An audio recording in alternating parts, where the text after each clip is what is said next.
La actual crisis global que se desató a partir de un brote de coronavirus en China mantiene en alerta al mundo entero.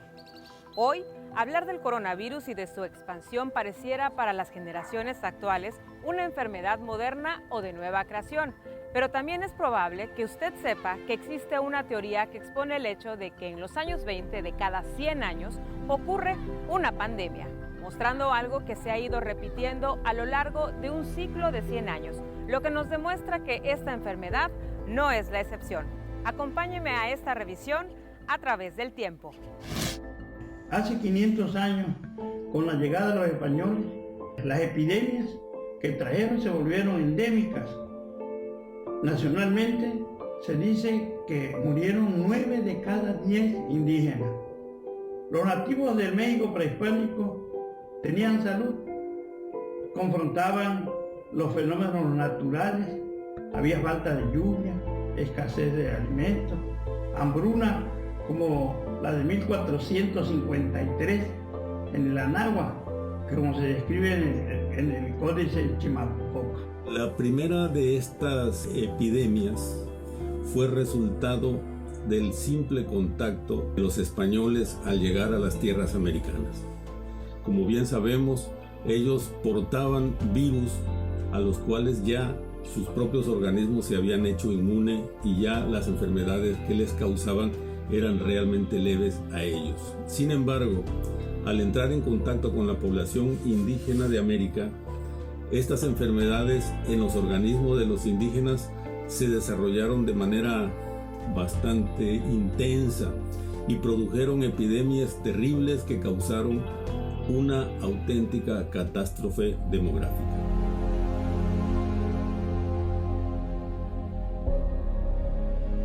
El estancamiento económico, el aislamiento político y comercial durante la colonia y parte del siglo XIX impidieron la existencia de hospitales en Tabasco. Si revisamos nuestra historia, de 1804 a 1850, las enfermedades endémicas, en particular el paludismo, la fiebre amarilla, parasitosis intestinales, sarampión y cólera, causaron grandes estragos en los individuos, las familias y las comunidades, haciendo que fuera necesario habilitar las haciendas, los ranchos y edificios públicos para prestar atención a los enfermos.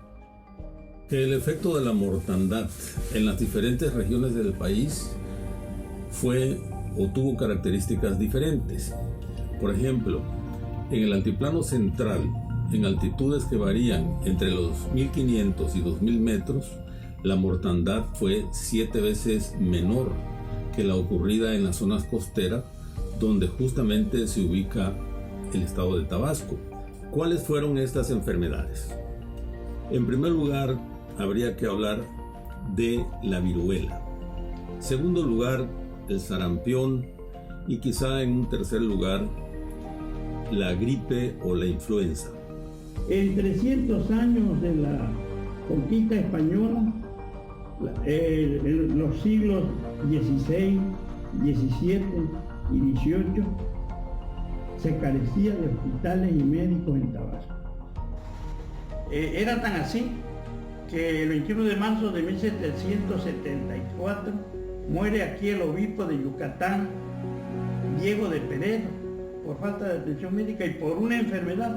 No se dice cuál, pero se cree que fue alguna enfermedad endémica arropada por el pantano. Ya en el siglo XIX, en las Cortes de Cádiz, en 1811, José Eduardo de Cárdenas menciona que en Tabasco no había ningún hospital. Los estragos de las epidemias, las pandemias, pueden entenderse con estos datos simples. En el siglo XIX, en 1833, se enfrentó Tabasco a la epidemia del cólera morbus. Dicen que murieron 4.020 personas, 2.500 en esta capital. En el siglo XIX, en 1918, llega la influenza española. Pepe Bulnes, el primer cronista de la ciudad de Villahermosa, dice que hubo 7.000 muertos en Tabasco. El investigador tabasqueño Ciprián Aurelio Cabrera Bernat ha hecho estudios demográficos importantes entre cuyos resultados destaca el haber determinado que la población en 1523 en Tabasco era de 160,000 habitantes y que 26 años después la población se había reducido 14,800 habitantes, es decir, había sufrido una reducción del 92% de la población. Fue hasta 1847 que existió en Villahermosa un hospital provisional fundado por las tropas invasoras. Los recuerdos del sanatorio Cuchimán y del doctor José Manuel Mayán Victoria me llegan de 1967, cuando con los líderes estudiantiles lo visitábamos en su sanatorio. Él era el intermediario entre el gobierno de Manuel R. Mora y los estudiantes. Recuerdo esos grandes frascos llenos de tumores que el doctor extirpaba de sus pacientes. La mayoría se salvaban. Se dice que el doctor Mayán realizó más de 5,000 intervenciones quirúrgicas. El sanatorio se inauguró en 1930 y se cerró en 1979, en que el doctor Mayán Victoria falleció.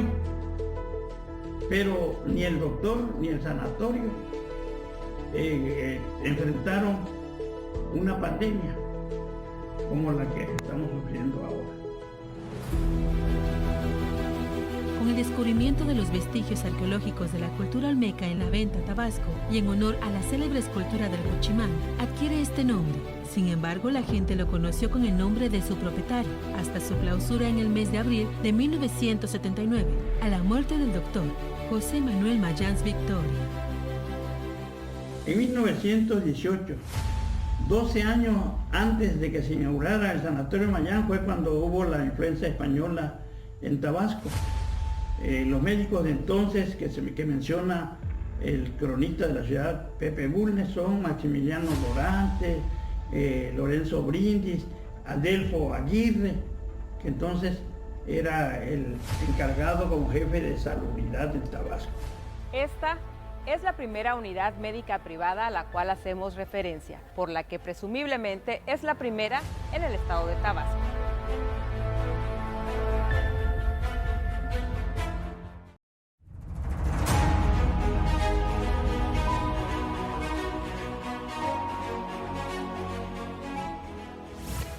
...84 años de su fundación, el Hospital Dr. Juan Graham Casasus es reconocido como uno de los centros hospitalarios más vanguardistas que existe en el país.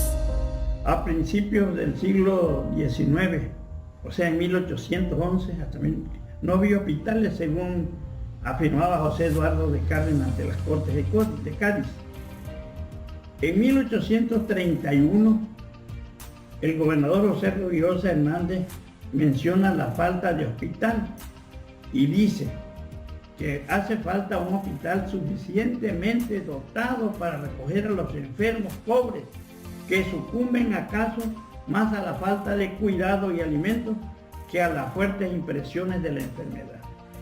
En el propio siglo XIX, en 1833, cuando llega el cólera, los médicos que atendían en los servicios médicos que habían entonces era el doctor Francisco Jesús Corró y el gobernador Manuel Huerta.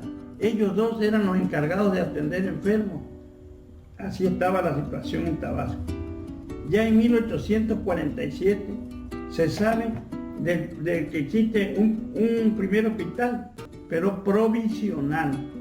En 1847, durante la invasión estadounidense, los agresores del pueblo de Tabasco fundaron un hospital para atender a sus soldados por las enfermedades como la fiebre amarilla. A finales del siglo XIX, en 1881, se inaugura en Tabasco el Hospital de San Juan Bautista, que después sería el Juan Graham. Su inicio se remonta al año 1936. En aquel entonces, Villahermosa contaba con un hospital civil, que para la demanda de la época resultaba insuficiente. A principios del siglo XX, los nosocomios que existían eran el Hospital San Juan Bautista y un lazareto. El Hospital de San Juan Bautista posteriormente se le llamó Hospital Civil, era de tipo religioso y estaba en los terrenos de lo que hoy es la Escuela Secundaria Ingeniero Rafael Concha Linares. Ahí empezaba el sistema de salud tabasqueño. En 1910 también se sabe de que empiezan los establecimientos de salud privada.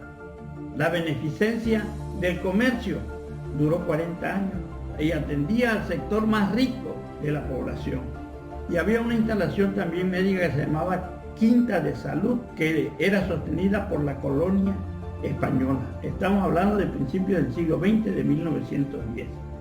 Estos dos pueden considerarse como los antecedentes del Sanatorio Mayans. Para este año, Víctor Fernández Manero, gobernador del estado, visitó el nosocomio y ordenó la construcción de uno más amplio. Ante la gran demanda de atención, el hospital se volvió insuficiente, por lo que se planteó la ampliación de la estructura hospitalaria de una nueva sede para atender las necesidades de una época modernista hacia el nuevo milenio, donde hasta hoy brinda servicios prioritarios de salud.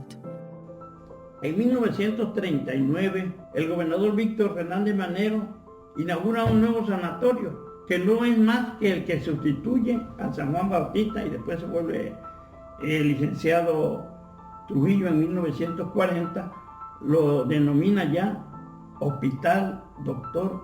Juan Gran Casasola. Yo creo que la seguridad social nació ahí en el Hospital Juan Gran Casasola, puesto que este hospital subrogó parte de las instalaciones del Instituto Mexicano del Seguro Social, del Instituto de Seguridad y Servicios Sociales de los Trabajadores del Estado, o sea, el ISSSTE, y del ISET, que es el Instituto de Seguridad Social del Estado de Tabasco. Esto mientras ellos contaban ya con infraestructura y comenzaban a desarrollar lo que conocemos ya como el Sistema de Salud de Tabasco. En Tabasco, como en el resto de la nación, hay grandes separaciones de tiempo y espacio en los servicios médicos. Aunado a los conflictos políticos, llegaron las enfermedades epidémicas, como el cólera morbus, el sarampión y la viruela, que diezmaron a la población sanjuanense. Varios de esos episodios fueron descritos con gran realismo por el famoso viajero Federico Maximiliano Barón de Waldeck, quien se quedó atrapado en esta capital al imponerse un cordón sanitario que evitaría la propagación del cólera hacia otras partes del país. Hay muchos investigadores que se han dedicado a averiguar, a indagar de qué manera ocurrió esta afectación epidémica a la población de la Nueva España en el territorio de lo que hoy es México. Entre ellos habría que mencionar a dos autores que nos han dado información muy valiosa. Ellos son Woodrow Bora y Sherborne Cook. De sus estudios resultan cuestiones muy interesantes. Que el efecto de la mortandad en las diferentes regiones del país fue o tuvo características diferentes. Por ejemplo, en el altiplano central, en altitudes que varían entre los 1500 y 2000 metros, la mortandad fue 7 veces menor que la ocurrida en las zonas costeras, donde justamente se ubica el estado de Tabasco. En el siglo XX, en 1918, llega la influencia española. Pepe Bulnes, que es el primer cronista de Villahermosa, asegura que esta epidemia cobró más de 7,000 muertos en Tabasco. Los brotes de enfermedades epidémicas fueron comunes a lo largo del siglo XIX y las primeras décadas del XX, tal como ocurría en casi todo el país. Las más comunes fueron el cólera, viruela, fiebre amarilla o vómito negro, sarampión, además de paludismo, sarna, tiña, problemas gastrointestinales, diarrea, vómitos, parásitos, disentería y respiratorios, gripe, croup, influenza, tuberculosis, entre otras. La vacuna fue el puntal para prevenir las epidemias de viruela y una vez que aparecía un caso se procedía al aislamiento del enfermo, brindándole cuidados médicos y alimentación para proceder posteriormente a la desinfección que consistía en la fumigación de habitaciones y también la destrucción de pertenencias como ropa y algunos enseres. En Tabasco, estas medidas fueron de gran ayuda para aminorar los daños de las epidemias. Tal es el caso de la viruela, donde los brotes se hicieron esporádicos.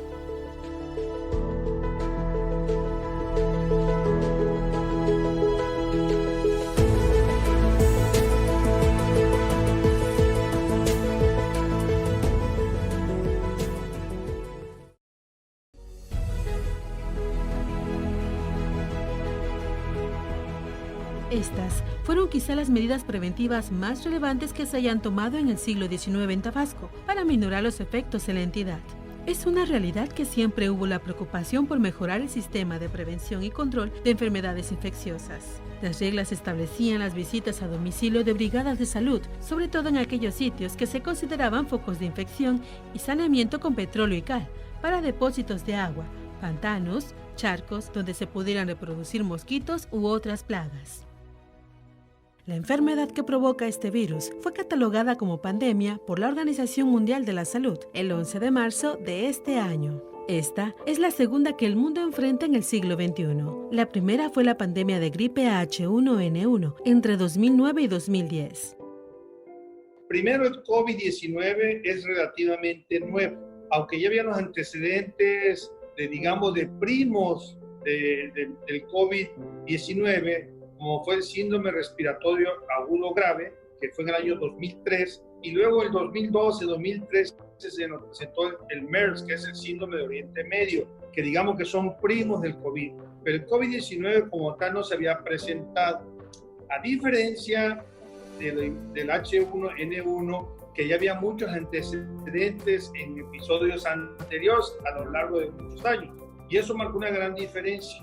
Y lo hemos visto reflejado en qué población se nos está enfermando. Por ejemplo, cuando el H1N1, la población de mayor riesgo eran los niños, los jóvenes y las mujeres embarazadas y los adultos mayores.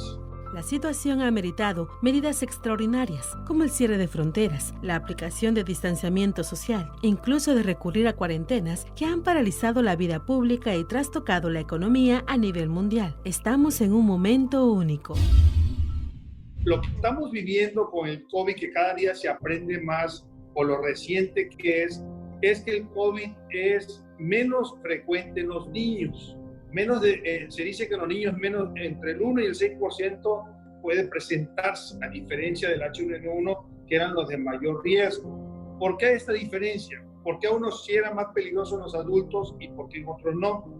En el H1N1, los adultos mayores no eran de riesgo porque a lo largo de su vida ya habían estado en contacto con el virus del H1N1 o similar al H1N1. Y eso fue produciendo una inmunidad, es decir, nos fuimos protegiendo, a diferencia del COVID, que es relativamente nuevo y el cuerpo no se ha podido producir anticuerpos o inmunidad de ese virus. Eso es una diferencia importante. En el COVID se dice que de 1 a 3 personas se pueden contagiar, a diferencia del H1N1, que es mucho menor, menos del 1%. Entonces, esos dos temas son muy importantes. La mortalidad es mayor en el COVID y el grado de ser más contagioso es mayor en el COVID. En el COVID no hay memoria inmunológica, a diferencia del H1N1. Las enfermedades epidémicas o de masas, que una vez que se han propagado por el mundo adquieren el apelativo de pandemia, han estado estrechamente relacionadas a nuestra especie desde sus orígenes, muchas veces fungiendo como un regulador natural de la población. Normalmente los niños que tienen asma se pueden acompañar de otra enfermedad como la rinitis alérgica, es decir, tienen síntomas como le pica la nariz, le pica el paladar, le pueden picar los oídos, le puede, que se llama prurito médicamente, puede tener prurito a los ojos, o se sale de forma repetitiva, se le puede tapar la nariz. A diferencia de los síntomas del COVID, que la tos es seca, La tos en el paciente asmático normalmente es flemosa. En el niño con COVID o en el paciente con COVID puede haber dolor de garganta, resequedad de garganta. Pero hago otra cosa, en tiempo del COVID, lo que estamos viviendo ahorita, y que seguramente muchas mamás primerizas, no saben qué hacer ante la duda. ¿Será que le sigo dando la leche materna a mi bebé? ¿No será que estuve en contacto con alguien que tiene COVID-19 y que en ese momento no tiene ningún síntoma? La UNICEF y nuevamente la Academia Mexicana de Pediatría recomiendan que no se suspenda la leche materna. Está demostrado hasta el día de hoy que en la leche materna no se ha detectado el virus del COVID-19, tampoco en el líquido amniótico, tampoco en el canal vaginal, de tal forma que si la mamá tiene COVID positivo, si ella le puede dar leche, porque todavía afortunadamente no está en condiciones de ser hospitalizada o no tiene dificultad para respirar, que la mamá se ponga un cubreboca, que se lave muy bien sus manos con agua y con jabón, que el entorno donde está amamantando usted completamente limpio y que le dé leche materna, aunque tenga COVID positivo. La Secretaría de Salud Pública de Tabasco señaló a través de su secretario Ezequiel Toledo la detección de 2 casos confirmados de contagios del virus de la influenza H1N1 en dicha entidad. Based on assessment of all available information, I have decided to raise the current level of influenza pandemic alert from phase 4 to phase 5. En 2009, la contingencia sanitaria por la influenza provocó que 70.715 mexicanos se contagiaran y 1.172 personas fallecieran entre marzo y mayo. El virus tuvo una tasa de letalidad de 2.2%, es decir, por cada 100 enfermos confirmados de influenza, 2 pacientes fallecieron. Del virus SARS-CoV-2, la Dirección General de Epidemiología confirmó este fin de semana más de 289,000 personas contagiadas y el fallecimiento de 34,191 personas. La tasa global de letalidad es de 6.9%, 104 veces más peligroso que el virus de la influenza H1N1. Recordándonos el subsecretario de Salud, Hugo López-Gatell, que mientras el semáforo esté en rojo, la interacción social y de concurrencia está suspendida. Aunque el país aún no registra, según la autoridad sanitaria, los niveles de contagio de hace 11 años, ya se rebasó en un 56.6% el número de personas fallecidas. La diferencia sustancial entre ambos virus es que el H1N1 era muy conocido e incluso la vacuna estuvo disponible en poco tiempo, con lo que se evitó un contagio mayor y la muerte de personas. Cuando se presentó el H1N1 en el 2009, ya se contaba con un medicamento, que es el que ustedes recordarán, el famoso Tamiflu. Desde el 99 ya estaba y se empezó a utilizar en estos pacientes con H1N1 y la mejoría fue muy significativa.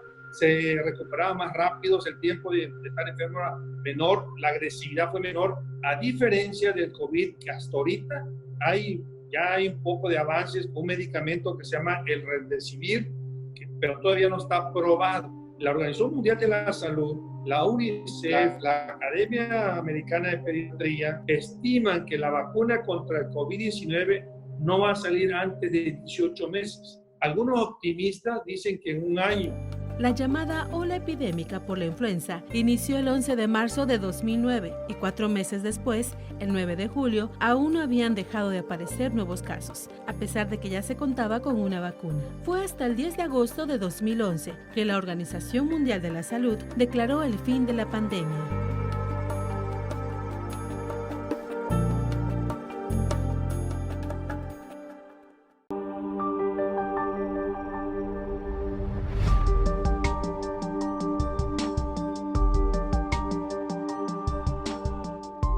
La nueva cepa del coronavirus nos tomó mejor preparados, según los expertos en salud. En el 2011, las autoridades sanitarias de nuestro país aplicaron medidas drásticas que afectaron la economía. Hubo presiones del sector empresarial, sobre todo el dedicado al turismo, y cuando se vio que el virus tenía baja letalidad y era controlable, se relajaron las medidas, aunque hubo repuntes de contagios. El 18 de marzo de este año se confirmaba el primer caso aquí en Tabasco. Una mujer que había visitado Europa siendo identificada mediante un filtro de inspección. Los síntomas que presentaba: un fuerte cuadro gripal, momento en que se le recomendó resguardo y aislamiento total. La Secretaría de Salud de Tabasco, a nombre de su titular, Silvia Roldán, confirmó el primer caso de COVID-19 en la entidad. Provenía de un vuelo originario de Europa. La paciente es una mujer, 61 años, se encuentra en su casa en aislamiento debido a que no es un caso grave. Sin embargo, la dependencia estatal evitó dar más detalles sobre la mujer. El caso fue detectado en los protocolos instalados en los aeropuertos de la ciudad de Villahermosa. El 10 de julio, las autoridades de salud en el estado cuantificaban sobre la situación que guarda la pandemia de COVID-19 aquí en el estado de Tabasco, existiendo hasta la fecha 14,000 casos confirmados en las últimas 24 horas, 379 casos nuevos positivos y más de 1,300 defunciones. Destaca la tasa de mortalidad del nuevo coronavirus en pacientes con enfermedades asociadas o comorbilidades tales como hipertensión arterial, obesidad, insuficiencia renal, problemas cardíacos o pulmonares, diabetes o cáncer, teniendo más posibilidades aquellos que presentaron cuadros graves.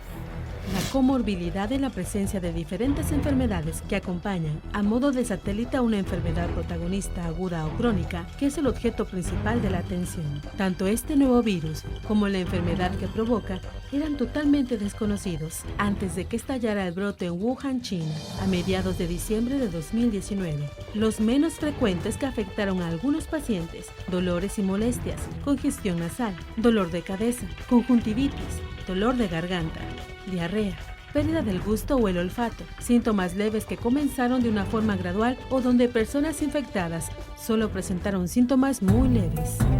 La presencia de más de un problema de salud ha recibido varias denominaciones que precisan claridad. La cuarentena, el aislamiento y el distanciamiento significan restringir las actividades o separar a las personas que no están enfermas, pero que puedan haber estado expuestas a COVID-19. El objetivo: prevenir la propagación de la enfermedad en el momento en que las personas empiezan a presentar síntomas. Hoy, existe un análisis matemático del profesor investigador de la Universidad Juárez Autónoma de Tabasco, Fidel Ulín Montejo, quien advierte la necesidad de que la población mantenga las medidas de higiene, protección, distanciamiento y aislamiento.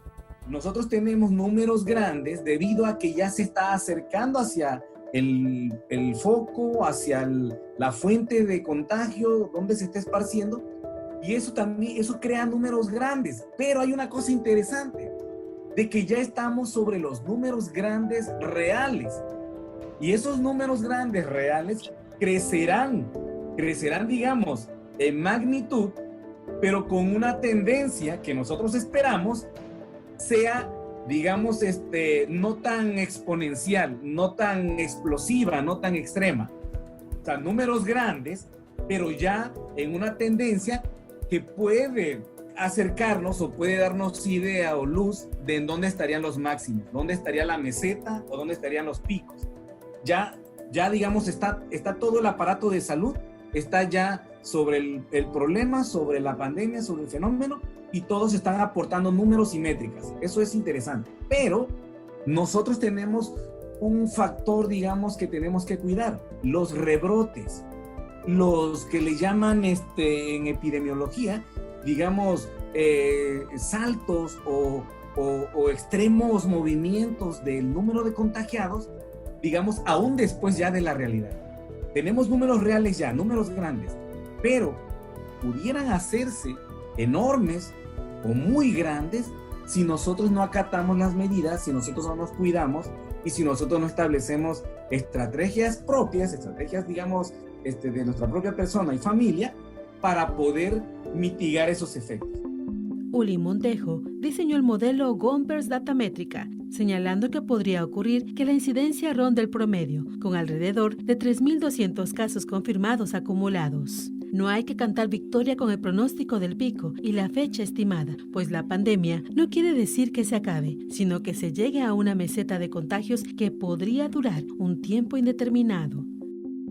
El pronóstico alentador de la disminución de contagios recae en gran medida del comportamiento de los individuos y de las familias, al continuar el aislamiento social, tomando las medidas sanitarias pertinentes para evitar los contagios del coronavirus en la población tabasqueña. El distanciamiento social y el llamado a quedarse en casa han cambiado la dinámica laboral, social, escolar, familiar, nuestras formas y medios de consumo. Sin distinción, de un día para otro nos enfrentamos a esquemas de trabajo en casa o de educación a distancia, a integrar el trabajo con la propia convivencia familiar y a limitar todo tipo de actividades fuera de casa, entre muchos otros aspectos que se han visto alterados. Representa un reto importante para el que muchos no estábamos preparados y, desde luego, puede impactar en la salud emocional por la falta de contacto físico con otras personas. Más allá de aquellos que viven en la misma casa, el medio ambiente paradójicamente ha tenido un respiro. La reducción en el uso de medios de transporte a gran escala por las restricciones desde vuelos, el transporte público en reducción y cambios de horarios de sus servicios. La incertidumbre sobre la propagación de la enfermedad ha ocasionado pánico. Conforme ha ido avanzando el virus, negocios sienten los efectos. Los trabajadores poco a poco empezaron a enfermar. Los gobiernos ordenaron el cierre de restaurantes y tiendas. Y la economía enfrenta consecuencias brutales. Como sociedad, tenemos que ayudar al sector salud. El sector salud no puede hacer solo su trabajo si no cooperamos. Si permanecemos en casa, vamos a evitar saturar los hospitales, que eso es importante también. Saber cuándo ir al hospital. Y algo muy importante, no automedicarse. Si uno tiene una duda, agarrar el teléfono, hablarle a su médico de mayor confianza, pero no esperar tener síntomas de dificultad respiratoria para poder acudir al doctor. Estar en comunicación permanente. Veamos los números que tiene Tabasco, veamos lo que está pasando a nivel México, lo que está pasando a nivel mundial. Cuando en otros países la mortalidad anda sobre 3.4, 3, en México algunos lugares llegó hasta el 12%, Tabasco llegó a tener una mortalidad arriba del 11%. Por eso, como sociedad, tenemos que ayudar al sector salud. El sector salud no puede hacer solo su trabajo si no cooperamos. Nos hemos visto en la necesidad de adoptar de una forma acelerada la tecnología. Lo que iba a pasar en 10 años ha transcurrido en meses.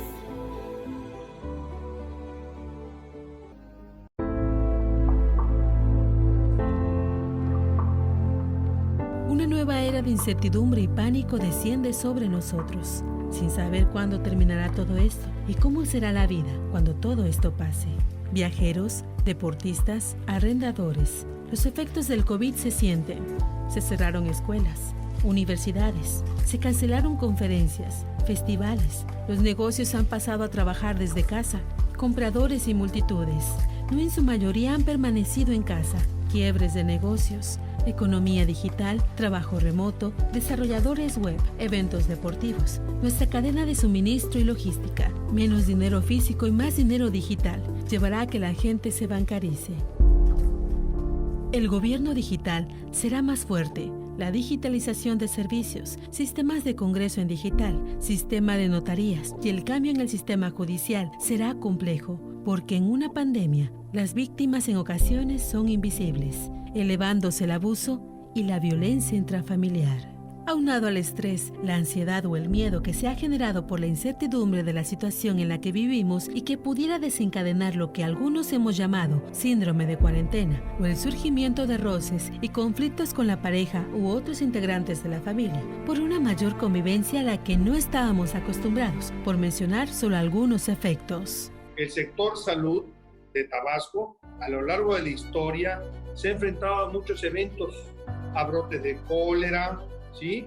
A la inundación del 2007, a lo de la influenza H1N1 en el 2009, y siempre ha salido adelante porque el personal que conforma a la Secretaría de Salud y al sector salud es un personal altamente calificado, de tal forma que hay que tener confianza, hay que seguir las indicaciones que la Secretaría de Salud nos dice todos los días a través de la titular, que permanezcamos en casa, que la única forma es estar en casa. Se menciona en la literatura que puede haber un repunte en otoño. Eso es importante también. Sepamos que en cualquier momento nos puede volver a brincar. Las iglesias en su forma más sencilla dejarán de tener una fe más activa. El nuevo patriotismo no será militar, sino científico, dio un giro, en donde los profesionales de la salud son los nuevos héroes, la telemedicina y la realidad virtual. Hoy atravesar la línea COVID-19 en un hospital es un momento difícil no solo para pacientes, también para el personal médico que está obligado a superar el miedo frente a la contagiosa enfermedad. Así trabaja a diario todo un equipo de profesionales del Hospital de Alta Especialidad, Dr. Juan Graham Casasus, que este año ajustará 81 años de servir a la sociedad de Tabasco y de la región sureste del país. Este 2020 no fue la excepción. A raíz del brote de la enfermedad causada por el coronavirus, fue incluido por el sector salud dentro de un programa de reconversión hospitalaria. El gran reto del sector salud es generar confianza, tanto en la población como en los trabajadores. Es necesario que la ciudadanía contribuya a evitar la propagación de contagios, cumpliendo con las recomendaciones sanitarias establecidas por las autoridades federales y estatales. Sería un error pensar que las epidemias concluyeron al finalizar la conquista española. Nada de eso ocurrió, desafortunadamente, sino que estas enfermedades prácticamente llegaron a México para quedarse. El COVID llegó para quedarse durante muchos años. Se oye fuerte, a lo mejor a unos no les gusta que yo lo diga, pero el COVID va a permanecer mucho tiempo en el ambiente, que el distanciamiento social llegó para quedarse. Tenemos que entender que el saludo de mano va a desaparecer, que el saludo de beso va a desaparecer, el no esperar estar enfermo para ir al médico. Por eso yo insistía en las preguntas anteriores, la participación ciudadana. No lo hagamos como si estuviéramos castigados.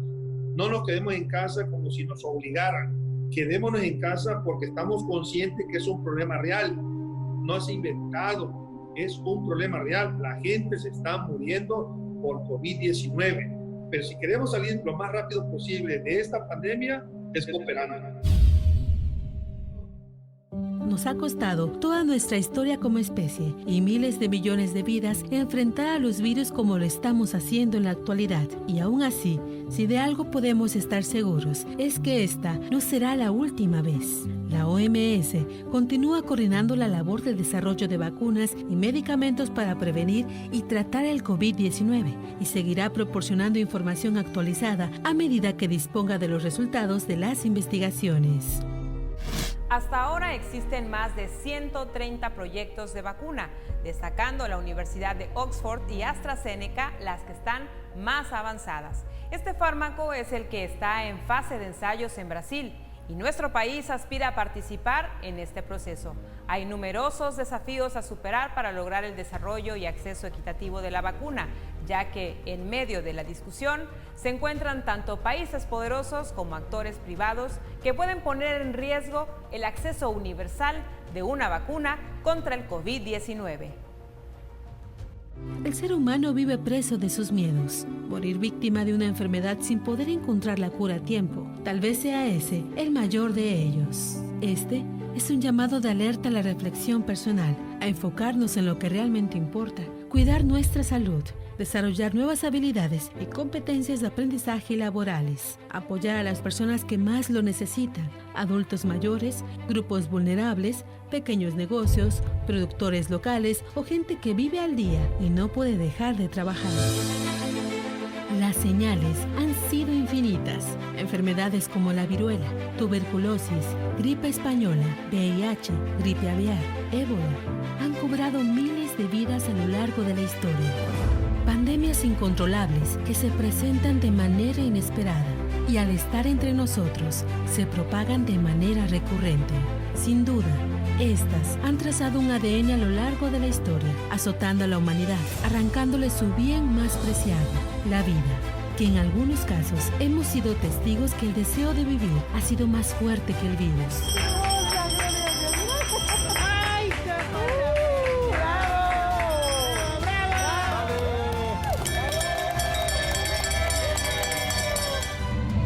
No contar en este momento con un tratamiento específico, se debe continuar con las medidas de prevención y control recomendadas por la Organización Mundial de la Salud.